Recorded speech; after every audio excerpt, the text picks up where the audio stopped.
Good evening and welcome to the Living Well podcast.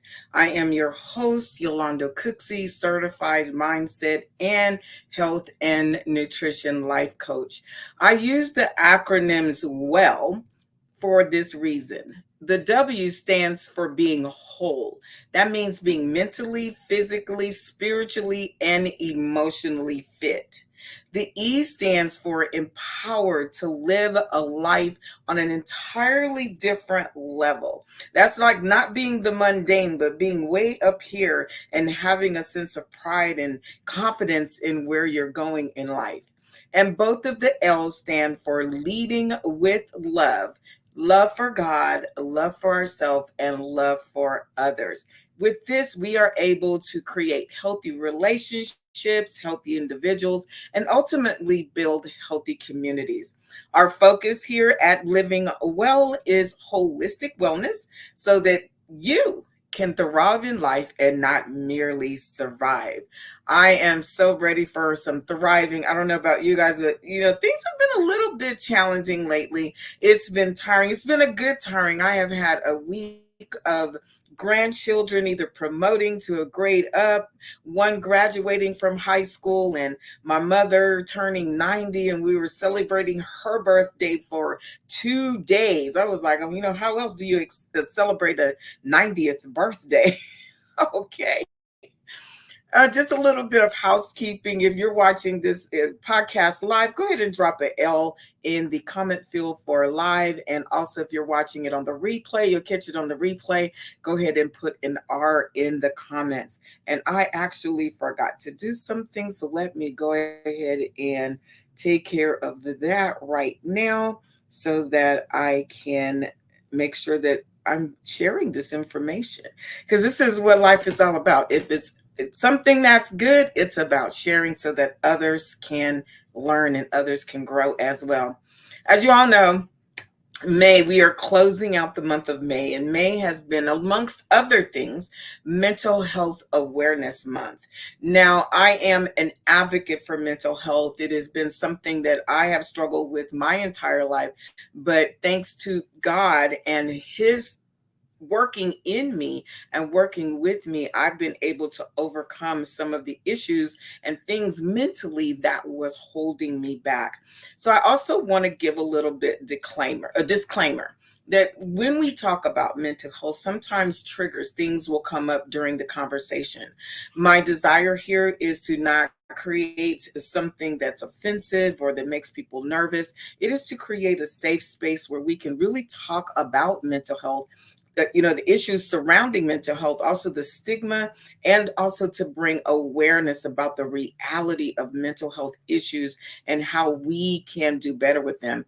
I also like to provide resources and offer a support system for those that need it. So I just wanted to make sure that I share that information and let you all know that, if something is said that triggers that, please don't ever feel that you're alone. I want you to stop. I want you to take a deep breath and actually get a journal, jot it down, and maybe later sit with yourself and do a little bit of reflection and ask yourself, why did you feel this way? What was happening or what was said that caused you to feel a certain way?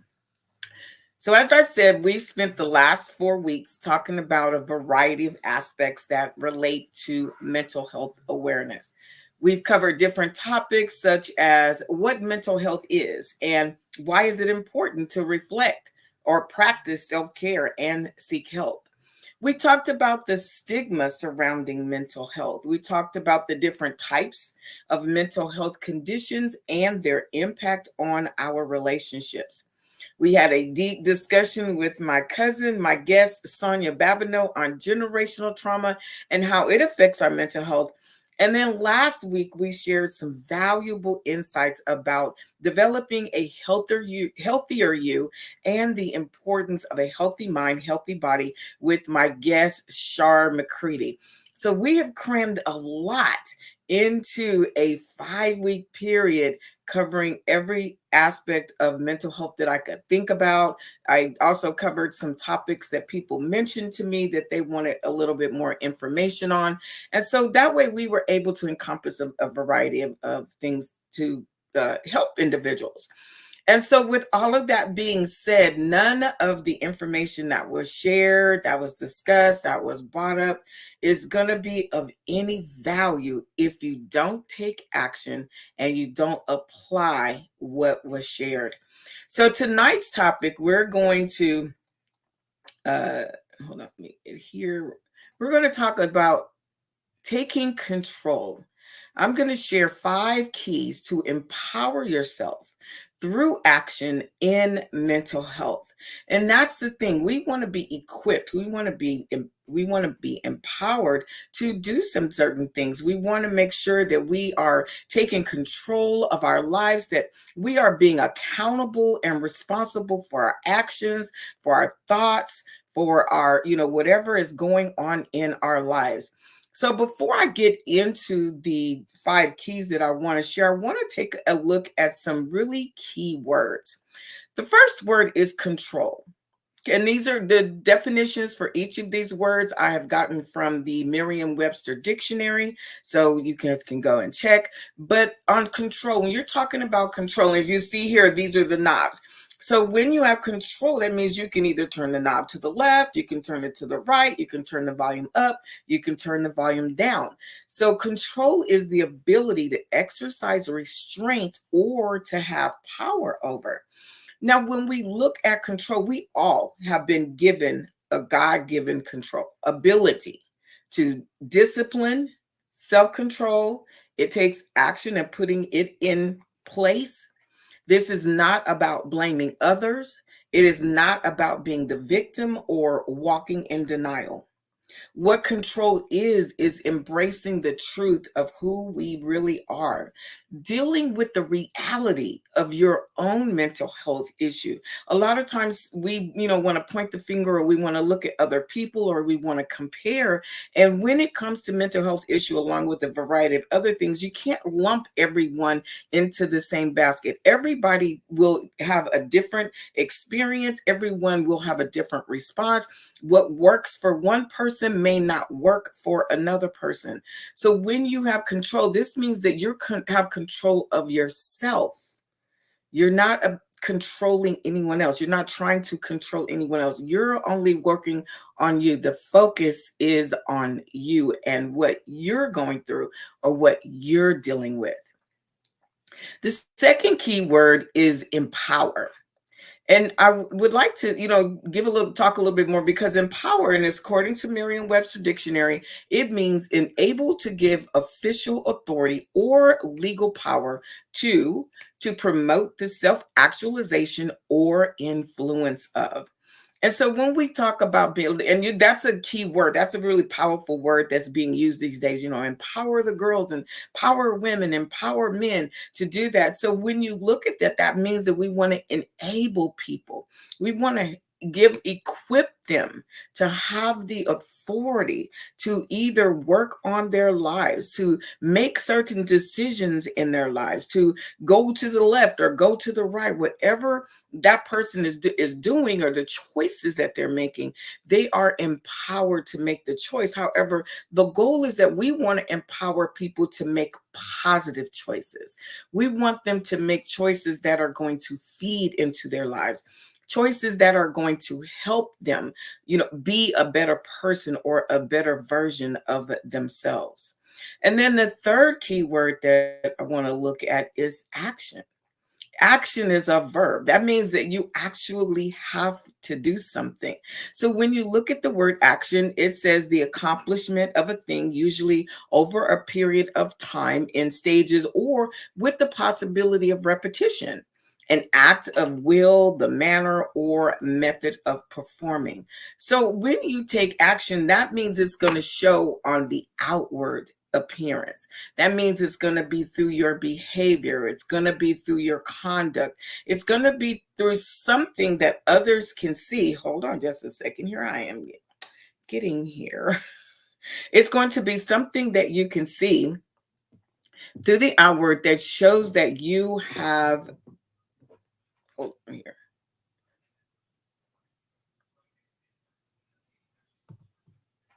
Okay, I guess something's not working. Technology is so wonderful. It's amazing how things work. Okay. All right. So back to the stages. So talk about the possibility of repetition. So when you look at that word action, if whether you're repeating the same bad habits or negative habits, I really don't like using that word bad because it has a negative connotation to it, which is negative. I'd rather say negative. Like people say, bad kids. There's no such thing as bad kids. There are kids who have certain issues or who may have not been disciplined or taught how to have self-control, but I really don't believe that there are any bad kids because he didn't create us bad. So when we take the action, when we put things into motion of what we're doing to work on our mental health, this is what empowers us and gives us the control to make sure that we are doing what we need to do for ourselves. And this is really important that we do that. I talk a lot about making sure that you're practicing self-care, making sure that you're using self-reflection, making sure that you're doing things for yourself. But like I said, putting this into action and making sure that you are moving forward, that you're setting yourself up for success. Everything starts with a thought, but also scripture tells us, it says, write the vision and make it plain. That means write it out. That means don't just say, oh, okay, I want to do this, or hey, I noticed that this is going on in my life. This is what's happening right now. Well, okay, it's something that's happening.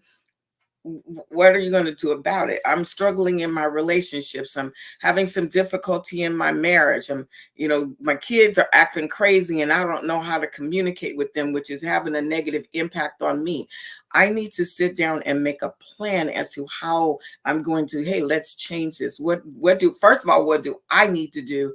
And then what do I need, the conversation that I need to have with the other person? And hopefully that other person feels the same way that you do, so that it brings some type of healing and it brings restoration into the situation. So that's what I like about these really powerful words: control, empower, and action. Those three words really are what's important for us to go ahead and put these 5 keys into practice. So now let's go ahead and get into the 5 keys that I want to talk about today.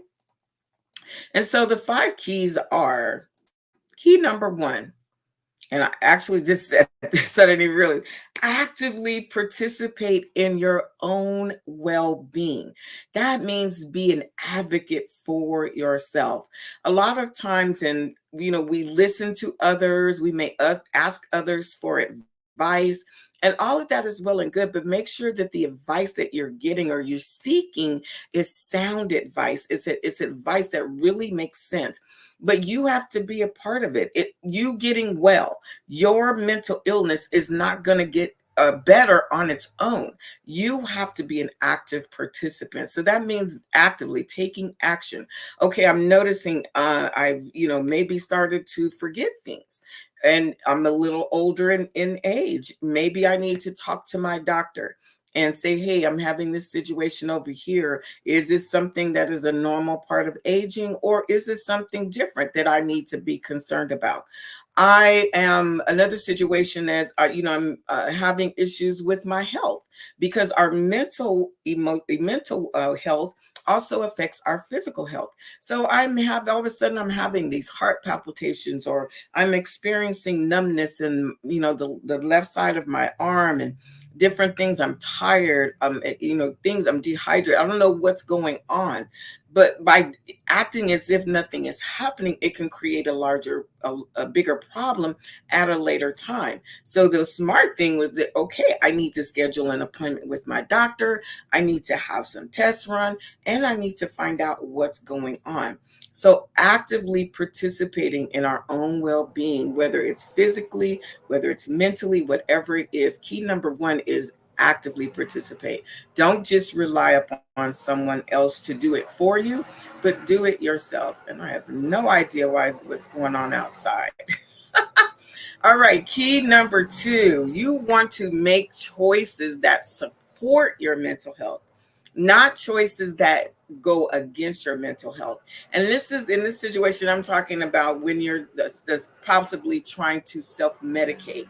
and you don't know, you don't like going to doctors. You may be nervous about going to doctors because of whatever the situation has previously occurred in your life. And so you are at a situation where, your choices that support your mental health, you may feel like, oh, I don't want to go to the doctor, so you have a, glass of wine. I could have a glass of wine. Yeah, and there's nothing wrong with a glass of wine here and there, or even a glass of red wine. But however, when you're drinking the whole bottle, or you're drinking to the point where you don't know how to say enough is enough. Okay, I've had enough to drink. I'm backing off. That's when it's not making wise choices that support your mental health. So you want to make sure that you are making the right choices. That if you want to have a glass of wine, then have a glass. And if you, I always tell these conversations, especially with my friends, is, if you can't control whatever you're using, then you don't need to use it. And everything, just because in the Bible it says everything is permissible, but not everything is beneficial. So we want to make sure that we are making the right choices to support our health. Key number 3, recognize when you need help. The biggest thing that gets in the way of people recognizing that they need help is pride. They feel that they don't need anybody. And that could be a result of something that happened in their childhood, and they felt that they could not depend on anyone else. And so they just took it upon themselves that, hey, I have to depend on nobody but me. I don't need anybody's help. I can do this all by myself. That is a lie. That is not the truth. And so when we recognize, it's like, wait a minute. Something's going on here, and I'm spiraling. I'm not where I possibly should be. I recognize that, wait a minute, I need help. Whether it's reaching out to a friend, whether it's talking to a counselor, whether it's calling 911 if you're feeling suicidal, if you're having those negative thoughts. I was actually watching earlier on Instagram. This young lady was given I don't know if it was a podcast talk or anything, but it looks like she was being interviewed, and she was talking about how these negative thoughts were constantly, and she's a Christian, these negative thoughts were constantly coming across her mind of, they didn't need her, family didn't need her, nobody would miss her or anything like that. And I have had to say, I have had those thoughts myself earlier in my situation before I, started my healing journey. I had those situations and those thoughts where I thought, well, nobody is going to miss me. And I was like, I'm just tired. I don't know what to do. And so recognizing when you need help really helps to identify, bringing awareness to yourself. That's what the self-reflection is for. Making sure that you're taking that time, whether it's once a week, whether it's once a month, where it's once every 2 weeks, bi-weekly, monthly, quarterly, however you want to do it. Take some time and spend in self-reflection when you're recognizing when you need help, because that is the third key to being successful and empowering yourself to take action in your own mental health. Key number 4, seek out resources and support. Now, I can't stress this enough. There's so many different resources out there. There's so many different support groups. All you have to do is do the research. And if you don't know where to start, reach out to a friend. Ask somebody what's going on. Why, I need, this is going on in my life. Can you kind of help me or guide me or direct me in the, in the right direction in order to get help, to get the appropriate help that I need? When you seek out these resources and support, they equip you, because it's then you're putting yourself in a position to gain knowledge, to then take that knowledge and apply that knowledge so that it better helps you. And then key number 5, take steps to improve your mental well-being. So like I said, when we take these steps to be empowered to actively participate in our own well-being, physically or mentally, make choices that support our mental health, recognize when we need help, seek out resources and support, and then when we take the steps to improve our mental well being. By doing this, by taking the control and empowering yourself, you're acknowledging your own responsibility. This is something that I've always taught my kids too, as well. I have two sons, and I've always told them, be responsible, take accountability and responsibility for your actions, for your choices, for your decision. With this, you can take your own responsibility in managing your mental health and then working towards a healthier and a happier you. Remember, life is a journey. I remember this book that I had read years ago. It was called The Road Less Traveled by M. Scott Peck. And they have a new 25th edition, anniversary edition out now. So the first line of the book said, "Life is hard. Get over it or deal with it." And now the new 25th anniversary edition has been updated. It just says life is difficult. So I don't know if someone made a comment about that. Other comment, because a lot of times we use that phrase, just get over it. I don't know about you. You guys have heard that phrase. Comment me in the comment section. Just get over it. However, it's not often not that easy. We can't just tell people to get over it because we don't know what people have been through. We don't know what people have experienced. So, mental trauma, whether emotional trauma, abuse, can take years to recover from. And a lot of people don't recover at all because they just can't deal with the pain that it takes in order to go through the healing process. You've seen people 50, 60, 70 years old still struggling, and they've struggled their entire life because they haven't been surrounded by caring family or friends that can help them that they can turn to, or that have the mental capacity to reach out for help. Because when you're self-medicating, eventually you are impacting your brain cells and you are putting yourself at a disadvantage to the point where you may not have the mental capacity to deal with your mental health. And then that way someone is forced to have to step in and do it for you. Like I said, I am a mental health advocate, along with just the whole concept of living a thriving life, not merely surviving or existing, but really living life on a level that we were created to live. We have all seen firsthand the impact and the devastation of poor mental health. So I want to encourage us, let's stand together. Let's be more proactive and do what we can to bring healing with hopes of minimizing issues surrounding mental health.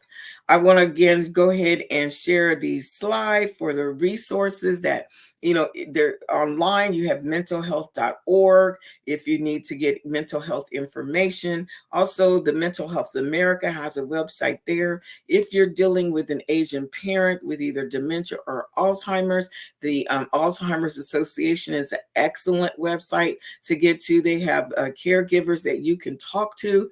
I'm sorry, I forgot what they're called. But anyway, they will talk to you, and they can connect you to other resources. They can provide information. They can suggest ideas or whatever you need to do in order to help yourself to be a caregiver to someone that you're caring for.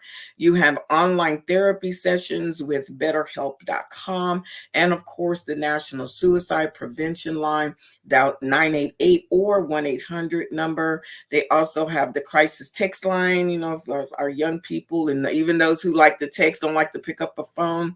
You can text MHA to 741-741 and be immediately connected with a trained crisis counselor. And of course, the emergency services, call 911 or go to your nearest emergency room. We want to equip you with the ability to have a successful mental health, to have better mental health, to really thrive and be all that you can be. So I pray that you guys were able to glean some information, even some ideas, or put a plan in action from the whole 5 weeks that we covered for the Mental Health Awareness Month. I pray that you'll join me next week. I haven't decided. I'm going to look at the month of June and see what is coming up, and I may make a post too and see what people are interested in. So anyway, but next Thursday at 5:30 p.m. I will go ahead and have my next episode. So until next week, never forget that you are important, you are valuable, and you are needed. God bless you, and you guys have a great rest of your evening. Bye-bye.